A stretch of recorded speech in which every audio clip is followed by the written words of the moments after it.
What is up, everybody? It's Dr. Vibe here, host and producer of the award-winning Dr. Vibe Show.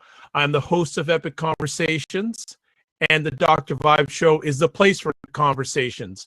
And if you want to touch base with me, Twitter at DRVIBE and email dr.vibe at the drvibeshow.com. And also you can go to the website www.thedreshow.com. Great moment here. This is, gentlemen, is a regular on my Do You Know What Time It Is conversation on Sunday nights.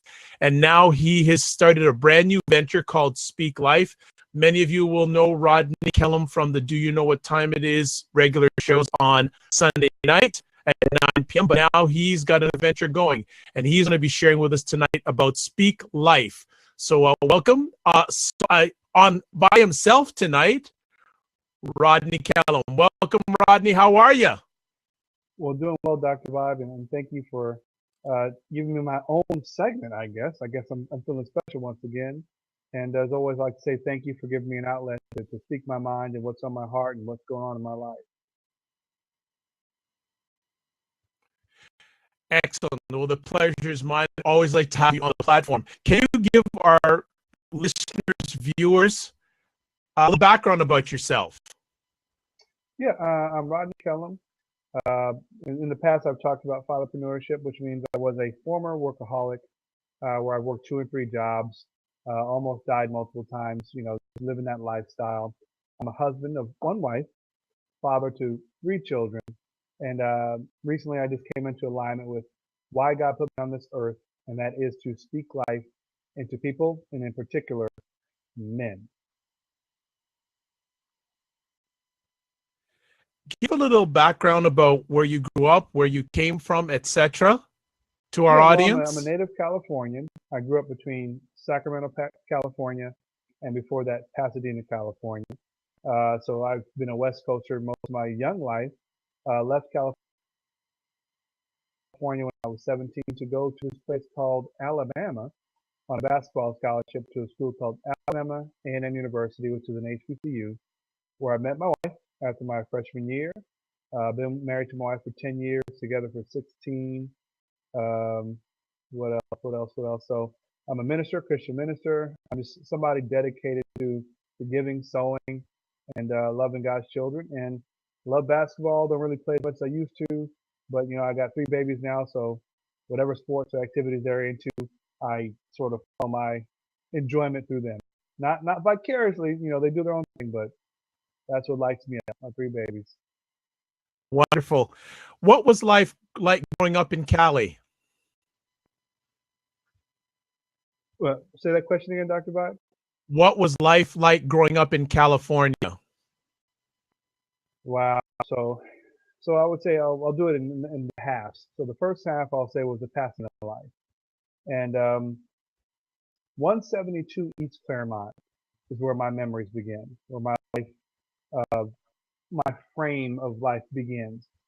I lived in a 2-room shack, and the first room was the living room with a couch, with a kitchen attached, and the second room was a bedroom with a bathroom attached to 1 closet. And whenever I say Pasadena, most people think of the Rose Bowl and Rose Parade. But for me, I guess my section of Pasadena more resembled like the movie Boys in the Hood, Menace to Society.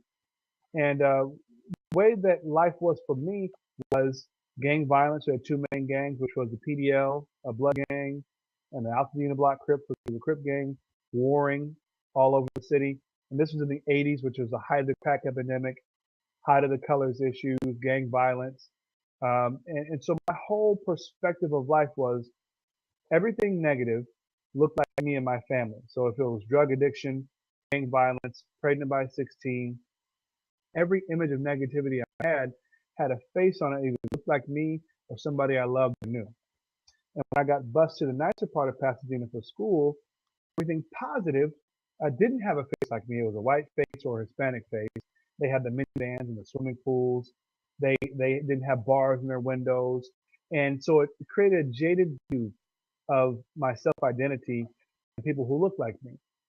However, one of the side effects of me getting bused to the nicer part of town was that when I saw better. I wanted better. Even though I had to work some things out about perception, I immediately said that kind of life is for me. I didn't know how. I didn't know anybody personally that lived like that except on TV. But I knew in my heart, in my mind, it was ingrained. I was almost 5 years old, and I said, that's what I want. So for up to the age of 11, we lived in Pasadena. And then thank God we had the opportunity to move to Sacramento, which would be close to my dad. And for me, even though, people from my neighborhood say, well, it was ghetto and all that stuff, for me, it was a move on up. It was a way to escape the everyday, just entrenched gang violence, drugs, alcohol. Maybe I just simply move a block, use 8 hours to move one block away from it all. But that 8 hour drive really just allowed me to grow. It allowed me to walk to the park without worrying about, what's going to happen to me. I didn't have to worry about what colors I was wearing as much as I was in Pasadena. So for me, it was a great move. My younger brother didn't really experience that kind of life like I did, which is a great thing for him. But it allowed me to continue to grow, learn of the game of basketball, which took me to college, become the young man that I really had on the inside of me. And so eventually I ended up leaving at the age of 17 and haven't been back ever since. But that was my California experience, you know, two different halves, two different stories to create this one man. Thank you for sharing that. Just out of curiosity, what sort of foundational principles did your parents raise you on? There's one thing my mom always said, and it sticks with me to this day. It's like something I hear in my head every day. My mom said, "Never let the devil steal your joy." And I think I understood it in my spirit more than I understood it intellectually. But one thing that's caused me to do is always be able to smile when things come at you in life. Those kind of things that deflate you, those kind of things that make you think, man, it may not be worth even waking up in the morning. I remember my mom telling me, don't let the devil steal your joy. Because most people don't understand that the difference between joy and happiness. You can have joy without being happy, but you can't have it the other way around. You can't be happy without having joy. And joy is something that's internal. It's something that you don't get to turn off, or you shouldn't turn off. Because even if you're going through, moments where you might think you're depressed, you're going through hard times, if you have joy, you can find your way through. Excuse me. You had mentioned about your mother. What sort of foundational principles did your father have? Excuse me. Had to do a little dab right there. But my father, excuse me.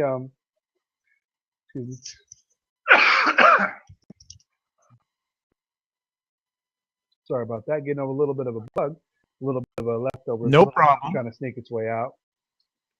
My dad he was an example of a loving man. And so most people I know, they talk about their fathers, and their fathers never showed them affection. I'm thankful that I had a dad that showed me affection. He wasn't afraid to love. And not knowing that I needed that, looking back and looking at some other men in my life and relationships that they did or didn't have with their father, I appreciate it so much more. There's also a lesson that my dad said that also rings in my head every day. And he says, one day I did the dishes and I didn't do them correctly. So I had to do them over again because they were dirty and we had to use them to eat. My dad said, do it right the first time. And I was about 14, and that message really resonated with me. And I haven't always got it right, but every time I focus on doing things right the first time, they always come out somewhere around correct. And that philosophy helps me to make sure whenever I have a task in front of me, I'm focused on how can I do it right the first time? Because I understand that time is a very valuable commodity. Once you give it away, you can never get it back. So if I can do things right the first time, I can spend more time doing whatever it is I need to do. Spending time with my family, ministering, speaking life into somebody. Do it right the first time, and you won't waste time. So That's what my dad taught me. He's also was an example of hard work. I'd always see my dad work. He worked in the restaurant business for years, managing, cooking, all kinds of stuff. Coming home late, tired, having us eat versus him eat. So my dad was a great example of a working man, a loving man, and he has plenty of wisdom that I still lean on till to this day. Excellent. Tell us your experience going to an HSBCU.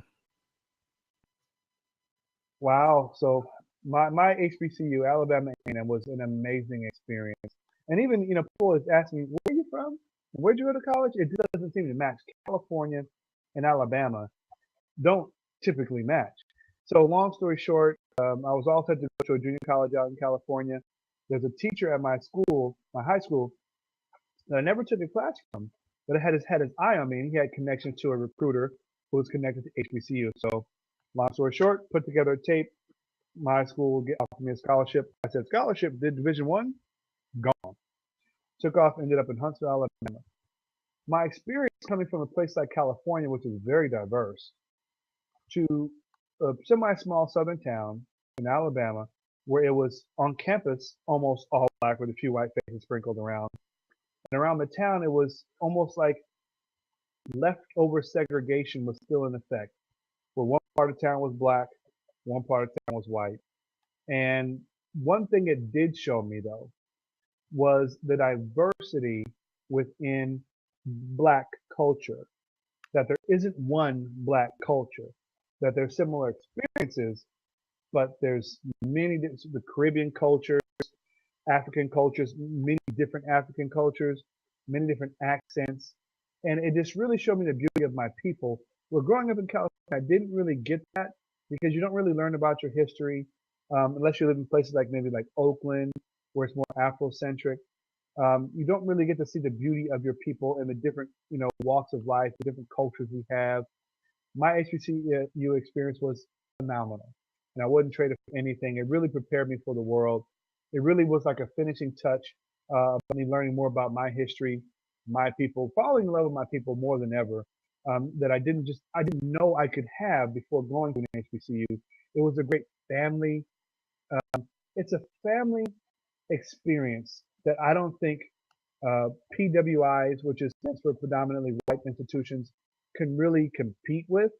They may compete on other levels, academically or whatever you want to call it, but that family feeling is you can only get that at an HBCU.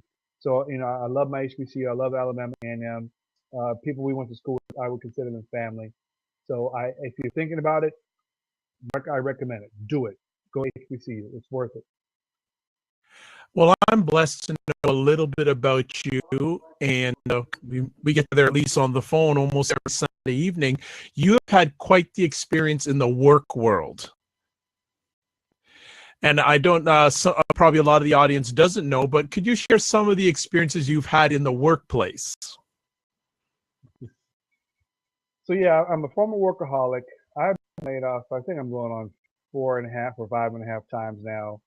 Um, really going from gung ho about working the corporate world, working in a way that I thought, the way that I saw. My grandfather worked for the post office. My dad worked in the restaurant industry.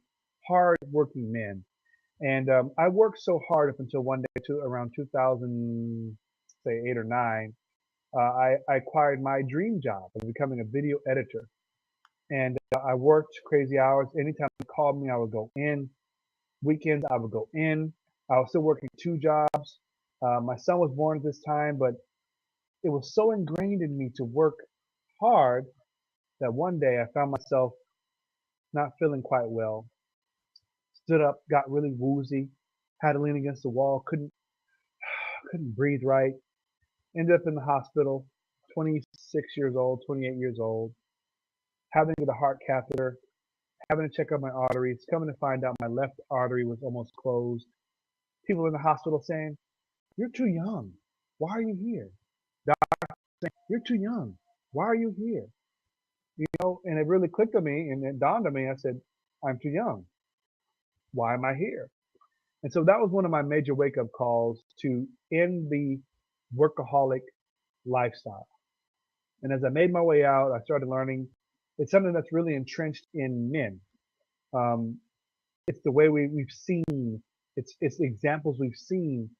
But what really made me wake up was I said, if I would have died, all I would have left for my family was debt, grief, and on my tombstone, he was a hard worker.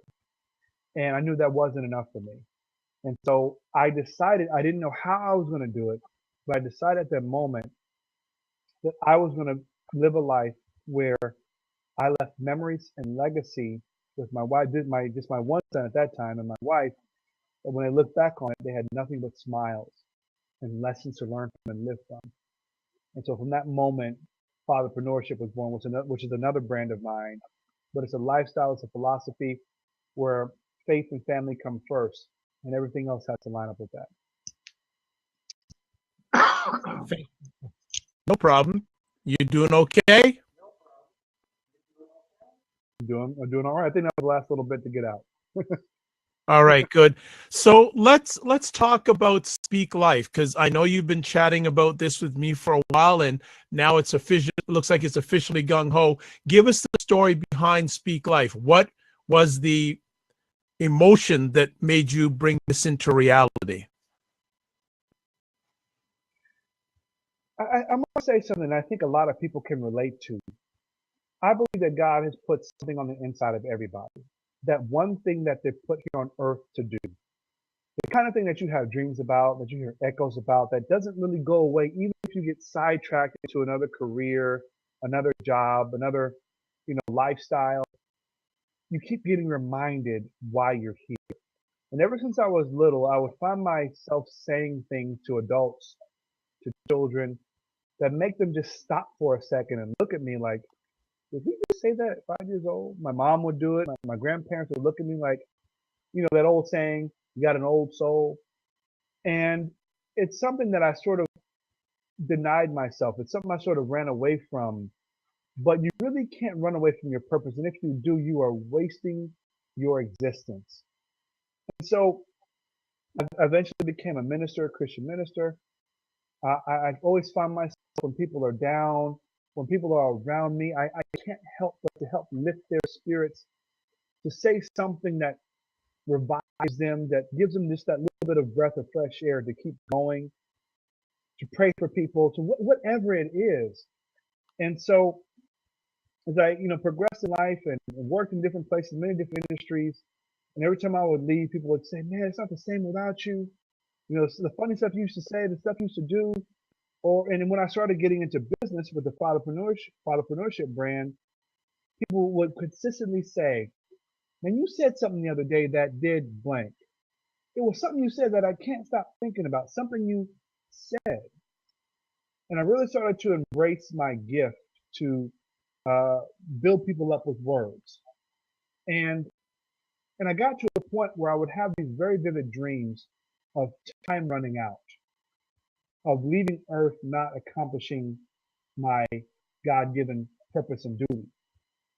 And so a couple years back, I was in a business incubator, probably last year, a business incubator class where I was switching gears in business, really just not feeling like I was doing what I was put here on earth. And God gave it to me. Speak life. That's my job on earth. And I said, I'm going to make that my profession. I'm going to do what I do naturally, which is speak encouraging words into people, inspirational messages to people that help them better their own life. I'm going to speak messages so that somebody like me at 26, 28, 30 years old, who's a workaholic, who can't seem to keep his family together, who can't seem to get on the right career path, who doesn't feel like he's worthy or worth it, I'm going to speak life into that man. I'm going to speak life into those people, women too. Um, I'm going to do that. I'm not going to leave earth until I'm empty. God filled me up with this gift. I'm going to leave this earth empty before I go. And so I've got to give these words of encouragement. I've got to give these messages. It's why I'm here. And versus some other things that I've been involved with, it seemed okay. It was all right, but it was never fully in tune with who I am, what my passion is. and my passion is to inspire people. And that's what Speak Life Inspirational Speaking is. How is there any parallels or are there differences between Speak Life and the Fatherpreneur brand? So yeah, so what's happened is fatherpreneurship is my major umbrella because it's really the base philosophy of everything that I do. It's choosing work and fields and endeavors that allow me to spend more time with my family, focusing on my faith versus the other way around. Like most people have a 9 to 5 job, which most of the world does, or whatever time, shift you work. And if there's a vacation you want to go on, let's say to Disney World or Legoland, and you only have so much vacation per year, and you've used up 13 out of 17 days, and you know that this trip is going to be a 5-day trip, well, you're missing a day.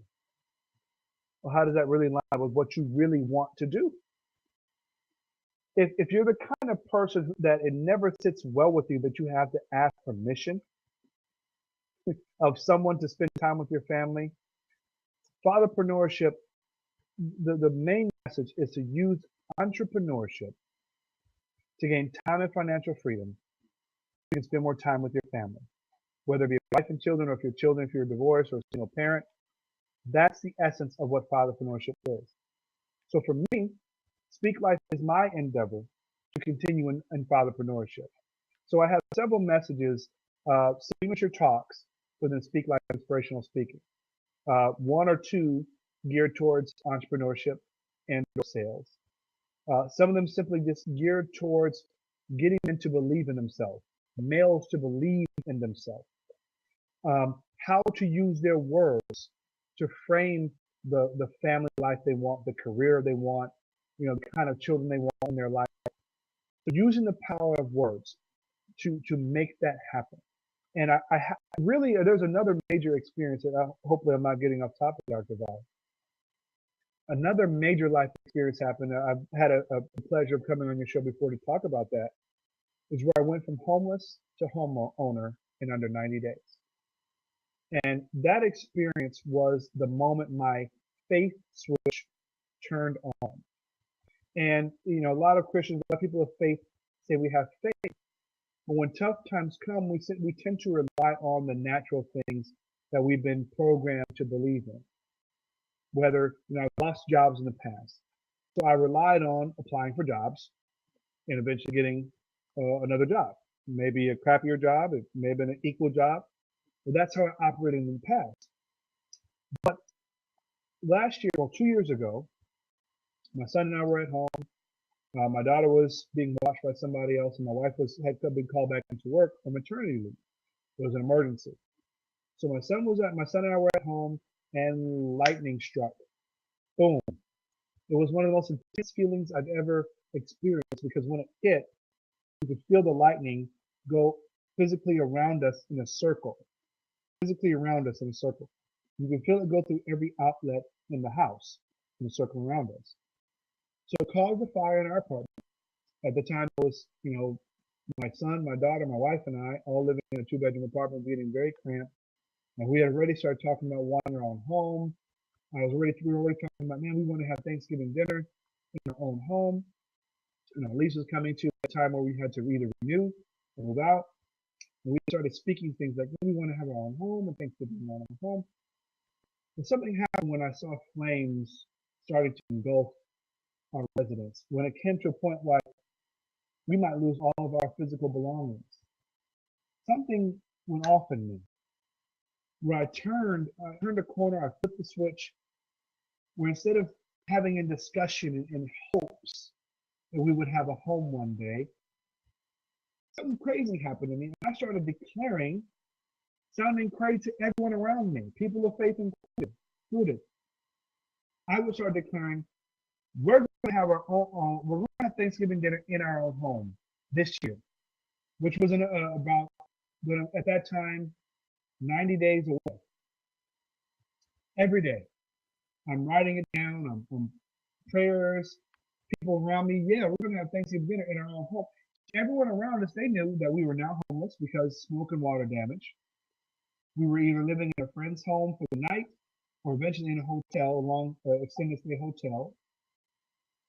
Every day people saw us living in this hotel. Every day people saw me trying to, get clothes, buy clothes from the Red Cross for the money they gave us. And yet I sound weird saying with all confidence and no doubt in my mind, we are going to have Thanksgiving dinner in our own home this year. And people give me that, okay, we're praying for you. You know that look when people don't really believe you or they think you're crazy. And so a month went by with a newborn baby, my daughter at the time, a 5-year-old son who's still in school, whose wife's still at work, I'm still working, I'm dealing with insurance, I'm dealing with people storing my stuff, stress every day. Where are we going to live?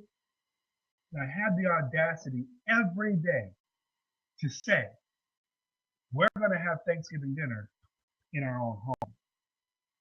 Long story short, the day before Thanksgiving, we're at a closing table. Someone handing us the keys after we signed a contract. They're amazed. Mortgage company amazed. Real estate agent amazed that closing happened within such a quick time. To me, it was lined up with everything that I was believing God for, that we were going to have Thanksgiving dinner at our own home.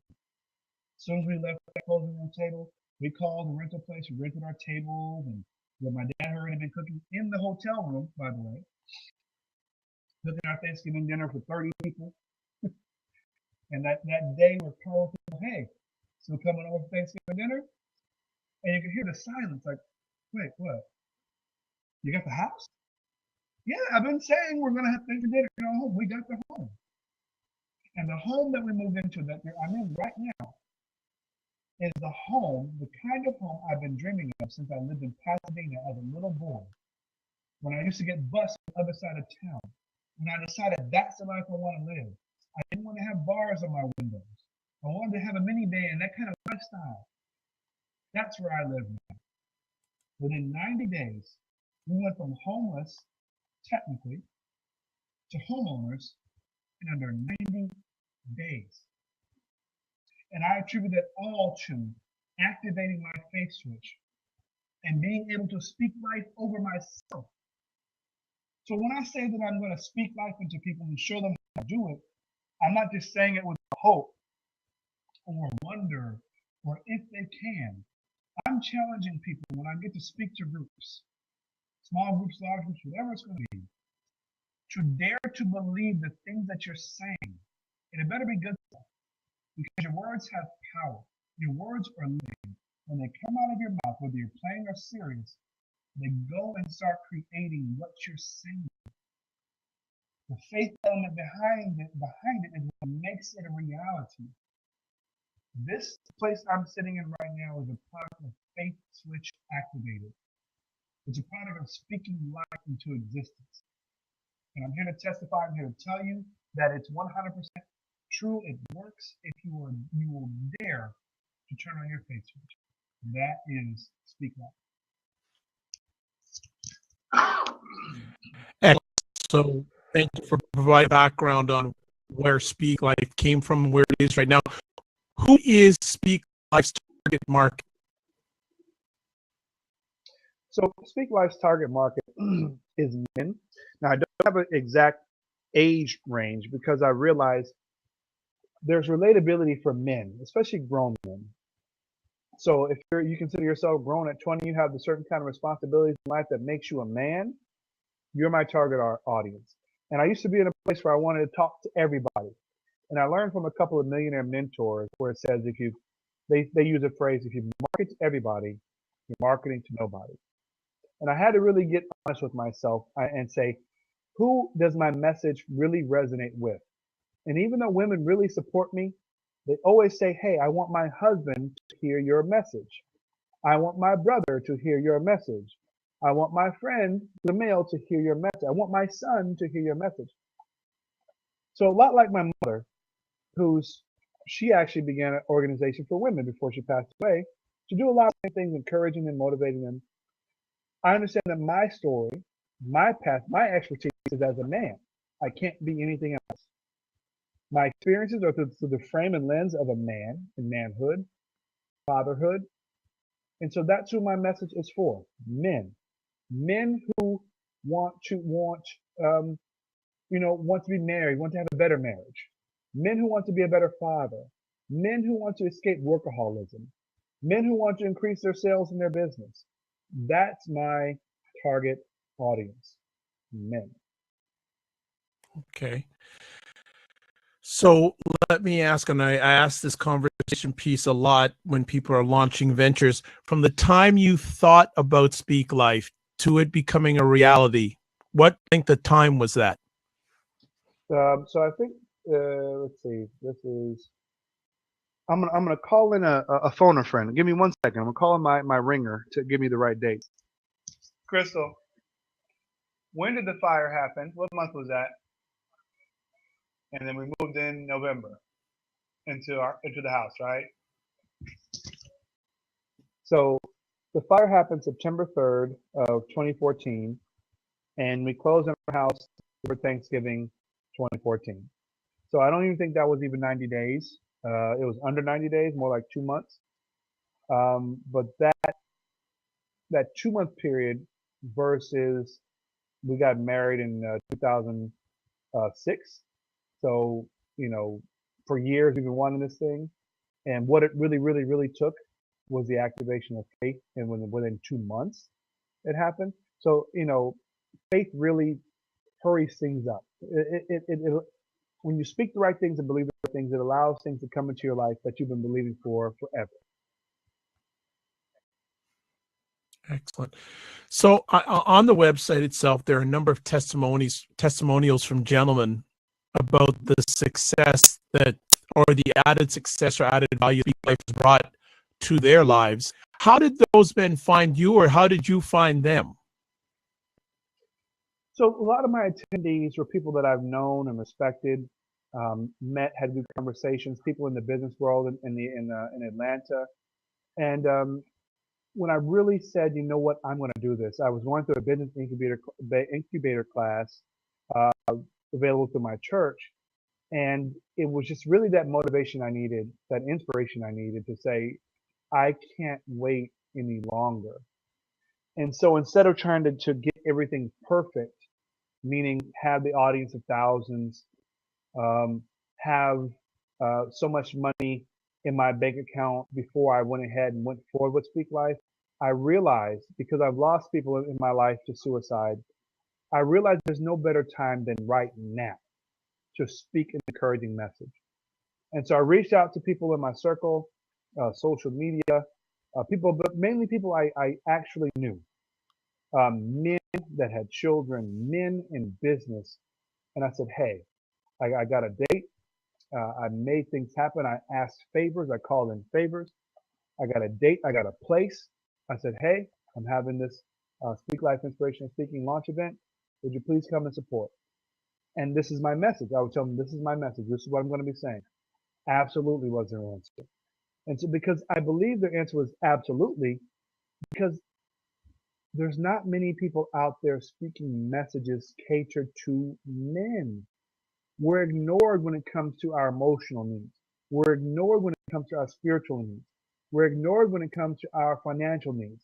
And nobody's really speaking the language of men to men. And so I knew I couldn't wait anymore. And so when they said, "Oh man, yeah, I'm gonna be there for that," and they showed up, I had a nice crowd. People with their eyes tuned in on me, fixed on me, their ears tuned to my voice. And it was the first time, well, officially, where they were here to listen to me give a message that they're going to take home and apply to their lives. And I thank God that it was received well, and people are giving me great reviews. And it's further fuel to the inspiration fire that I got to share. Well, congratulations on the success of that first event. How long ago was that event that you just described to us? Crystal, what month was the launch event? May? It was May. April. She said April. So April of 2016. Okay. So what's been going on with Speak Life since that event? So what's been happening with me since that event was a new baby came along. So that always makes you tune down just a little bit, focusing on mommy, focusing on family, making sure my family had everything we needed. Had to take care of some other endeavors to make sure we were at a financial place to make sure I could take some time off and focus on them. And so that's where really the big delay happened between May and now October at the time we're doing this interview is that my newest son, my second son, my youngest child, number three in the Kellum clan, was born healthy at home birth. I'm a major home birth proponent. We've had my daughter and my youngest son both born at home. Amazing experience. I highly recommend, fathers and mothers try it out, look into it, for it.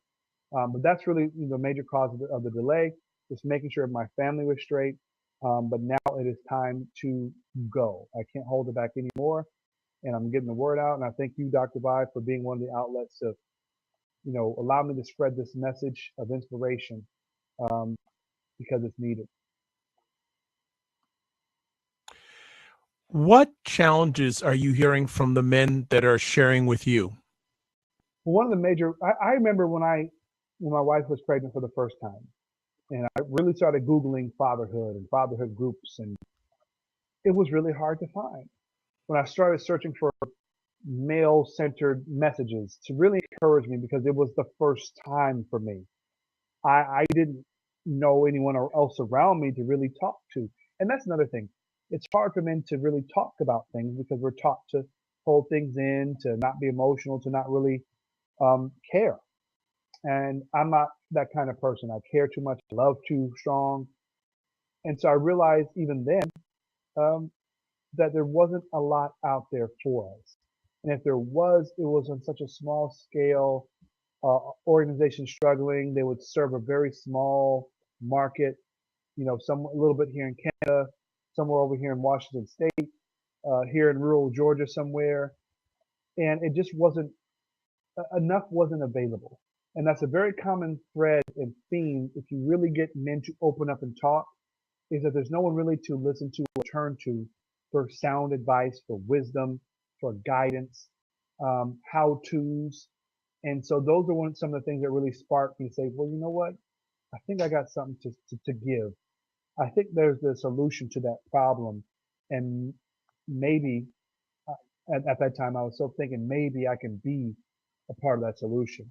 And so fast forward to my launch event and really inviting the men to come, it was like, yeah, with that, I could support that. It's like men are hungry for a man to speak their language, to speak from their point of view with experiences, with children, with marriage, with relationships, with business, with work, whatever it is, they're really hungry. There's a void in the personal development world.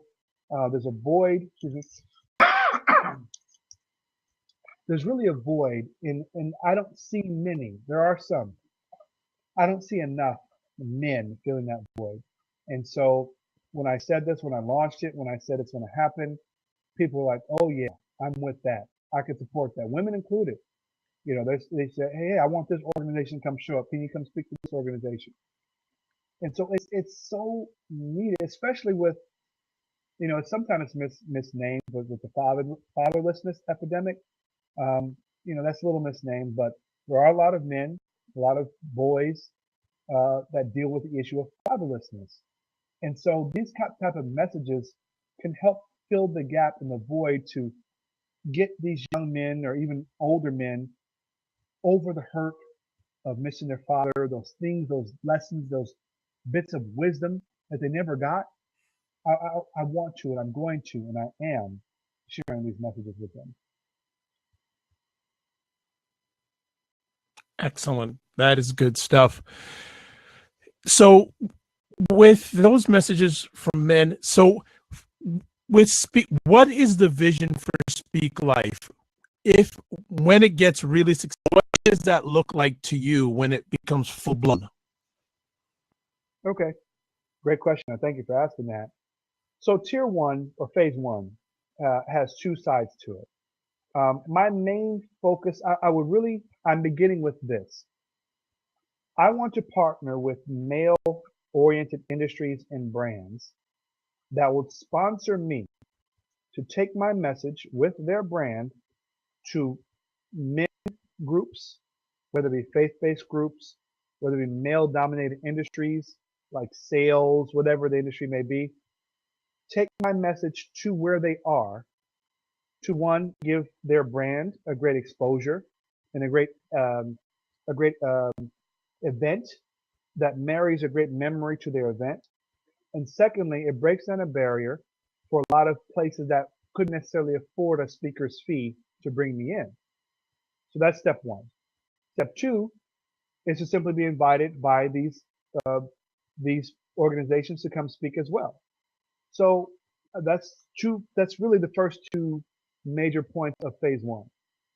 After that gets going, I want to then be able to offer in-person and online seminars and um, I guess the best way to put it is training, educational training with the same messages, um, readily available mobilely, online, on your phone, on your tablet, on your computer, on audio so you can listen to it wherever you go. And then also, I said this before, but work with small groups one-on-one. So seminars, small group seminars that really allow me to get intimately into their minds, intimately sow things into them that when they leave, my presence, when they leave the event, they're really on fire. And one thing I did make clear earlier on when I began speaking about Speak Life, why I call it inspirational speaking versus motivational speaking. We've all heard that term or phrase, motivational speaking. And from my point of view, everybody doesn't agree, they don't have to. But when something motivates you, it might get you to move, motive. You take an action and you complete that action and you're done. And inspiration is that kind of thing that fire that can never die, be quenched, or put out. And so I'm going to talk about things that inspire men to take action. I gave the example. If you hear your child throw up in the middle of the night, you are motivated to go into your child's room or wherever they're sleeping, clean it up, clean them up, make sure they're clean, make sure all the throw-ups up. That's a motivation. However, an inspiration is desiring to make sure your child never gets sick like that ever again. That's an inspiration that you take the step to make sure they eat healthy and they're dieting properly and they're doing all the right things, they're staying away from poison. That's inspiration. And so the things that I talk about are inspiring not only to me but to the men I'm going to be speaking into. So to answer your question once again, get sponsors to bring me to places where men couldn't necessarily afford speaking fees. Second, get welcomed in by these groups all over the world, wherever it may be, that have groups of men that need to hear inspirational messages that'll make their life better. Step three, small groups, seminars, and online material for men to take and go and have anywhere they go.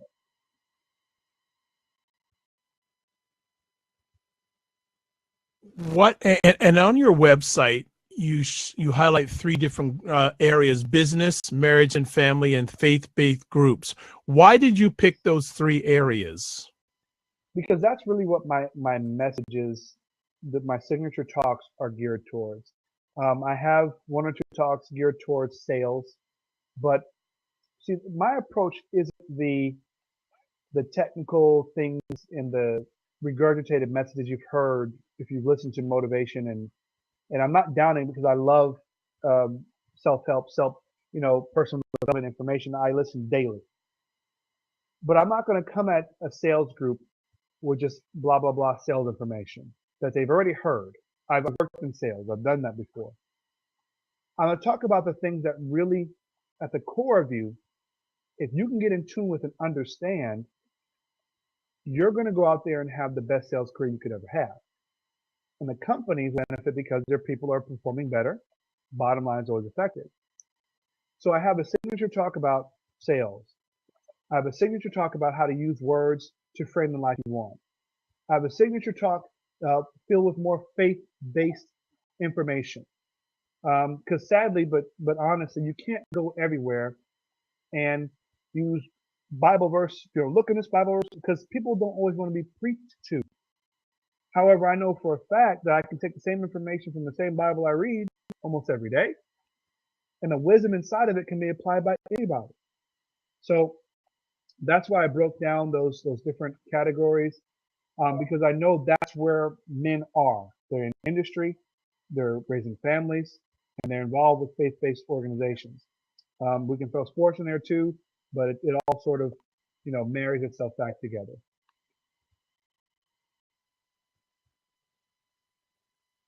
Give me a moment in your life where your manhood changed, or you got to the mindset. Was there an event or a few events in your journey where it has changed your approach and your journey of manhood?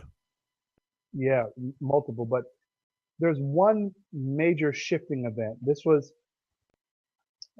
before the whole, well, this was after the whole artery debacle. Same job. And one night I used to play pickup basketball on Monday nights. I came home from the gym, had a bunch of voicemails from the job, listened to the voicemails. They're like, hey, we need you to come in, we need you to come in. However, the catch was, which I always went in whenever they wanted me to, weekends included. My son was home alone with a babysitter that I had to relieve. My wife was somewhere else, a far away part of town, and she couldn't get home quickly. So I got home, relieved the babysitter, and it was about 30 degrees of sleet, almost snowy that night here in Atlanta. And so I get home, I call my boss back, said, hey, I heard your message. Could you give me some information about what's going on? They break down what's going on and frantic about, we need you to come in, we need you to come in.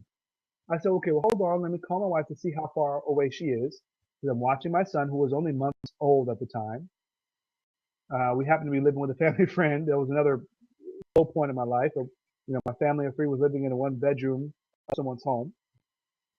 And you call my wife to make sure she can get home in time. So I call. She's like, nah, I'm about 2 hours away. Call back. Hey, I'm sorry. I can't leave my son. He's only a few months old. It's cold outside.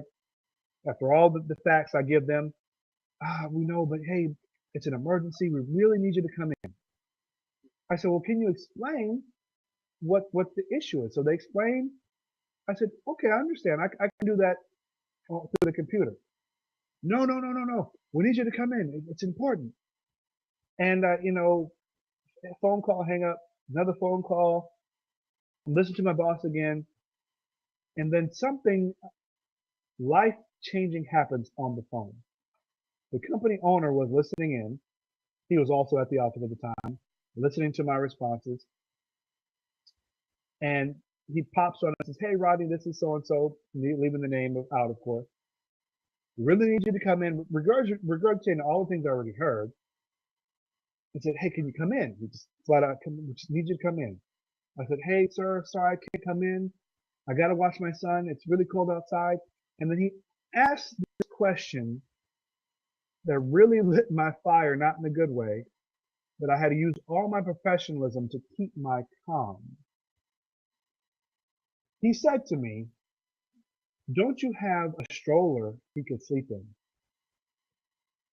And in his mind, there was just no answer sufficient enough, no reason sufficient enough, children involved, him being a father included, that would ever stop him from choosing work over anything else. At that moment, having always chosen work because I believed I had to work hard, I kept my teeth gritted enough to not curse, and I said, that's not going to happen. And when I said the pin part of happen, it immediately lit in my mind that I was going to be like that. I just knew it. I just knew it. And so at that moment, for the first time in my working career and my fatherhood life, I chose my son, my family, over work. The next day, let go. Fired. Sorry. We decided not to work with you anymore. And in that same meeting, I said, anytime I'm asked to choose work or family, I'm going to choose family. And my words were, anytime I'm asked to choose between work or my son, I'm going to choose my son. Oh, that's not the reason. Of course, they can't say that's the reason because that's illegal. But at that very moment, I chose my son and I've never looked back. I've always chose family and faith, and I've been tested several times on that same exact issue, and I can't turn back. If you have a conviction, if it's really a conviction, and you're living a lifestyle that makes you pull away from that conviction and makes you substitute or ignore that, you're really selling your soul. You're selling your soul one decision, one work day, one whatever it is at a time. And you're going to get to a point where you're going to have to say, is it all worth it? I'm going to answer the question for you. The answer is no. If you're not in line with what your core values, your beliefs are, and it's making you,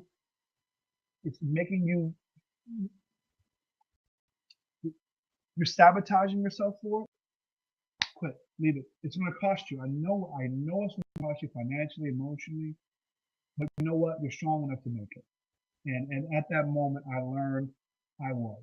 Never thought I would be able to be strong enough to do it, but at that moment, I learned I was.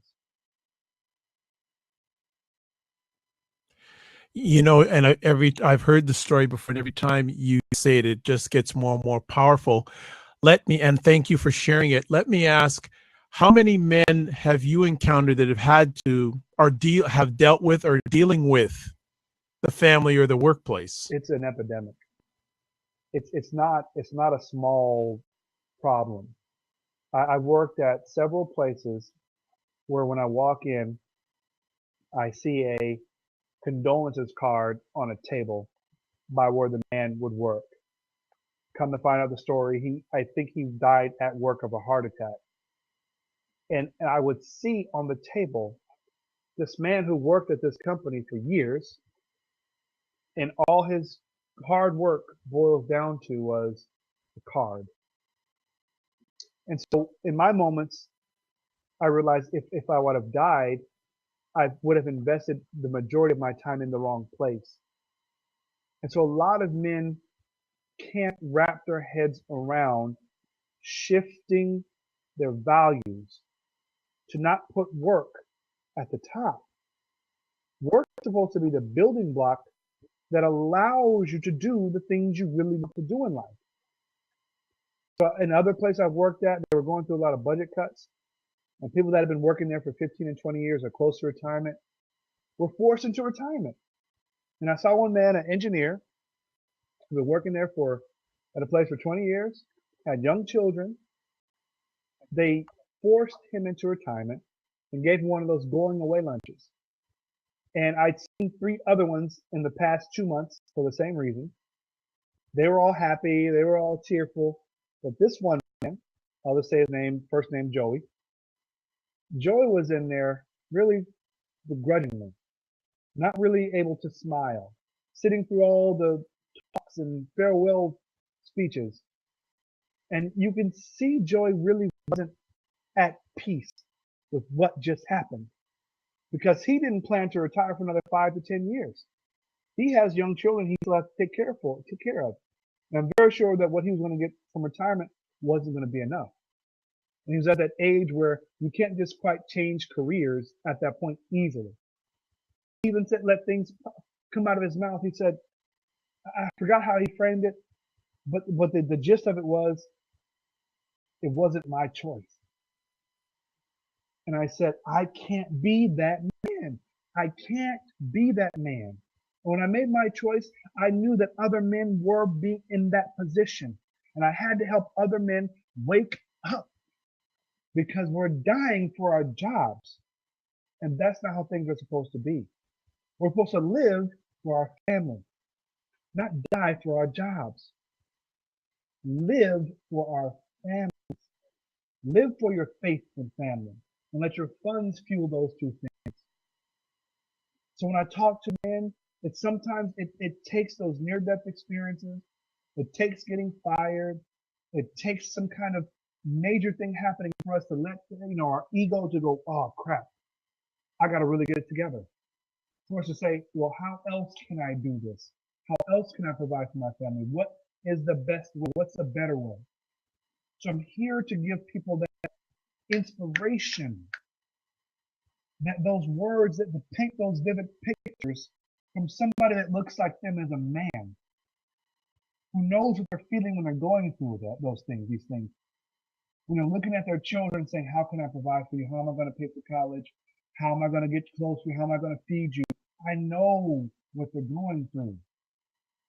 Women can't verbalize this to a man. We're not wired the same way. We're equal, but we're different. We're just different. And so how we handle things, how we internalize, I know that I can speak to the heart of men and help some, at least some, make a shift. When I talk to men, this epidemic has to be helped.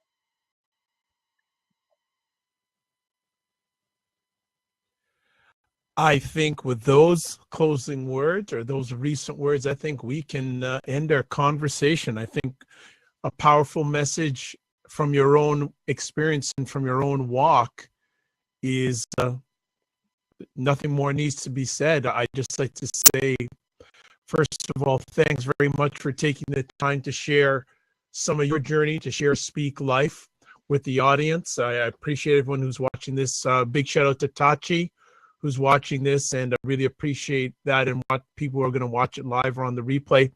Rodney, do you have any final words you'd like to share with men and those who love them out there after such a powerful close? Yeah, it's that if you never hear it from another person ever in your life, another male, I love you. Nothing romantic about it. I love you. And I understand what you're going through. I understand that you feel like you're the only one. I understand that you feel alone. I understand that feeling when you wake up in the morning and you work that job that you really don't like and you've been exhausted by it to the point where you say, wow, maybe I can just go to sleep and not wake up. I've been there. I've been there. When you're feeling at your lowest point, when you feel like you're hopeless, when you feel like nobody understands, nobody can help, I understand. And I want you to know there is hope. There is a better way. There are solutions. You can make it. You will make it. You're worth it. Make your decision today to change your life. Make your decision today to never waste time, because time is the most valuable commodity on earth. Once you give it away, you never get it back. Your loved ones deserve the most of your time. Your faith, your purpose here on earth, your God-given work desires most of your time. It's time to get things in balance. And with everything that I do and everything that I'm going to say to you, I want you to remember to always speak life over yourself, speak life over your loved ones. Thank you for your time. Well, thank you for your time. If people want to find out more about Speak Life or Fatherpreneurship, how can they do that? You can always Google Rodney Kellum, RODNEYKELLUM. The newest website is speaklife.online. That's speaklife.online. Website still under construction, still adding some stuff to it, but you can definitely get the gist. You can see the Why Speak Life video, which explains why I created the Speak Life and how to book me. You can always email me at fatherpreneurship@gmail.com. Think of entrepreneurship with the father in front, fatherpreneurship@gmail.com. My other site is fatherpreneurship.com, a great website geared towards men, of course, with messages to help you use entrepreneurship to frame the life that you want. Reach out to me on social media at Fatherpreneur, and just send me a line, fatherpreneurship@gmail.com. I love to get the conversation going. I love to come speak to your organization. I love to partner with your male-focused industry so we can bring your brand and my message to them.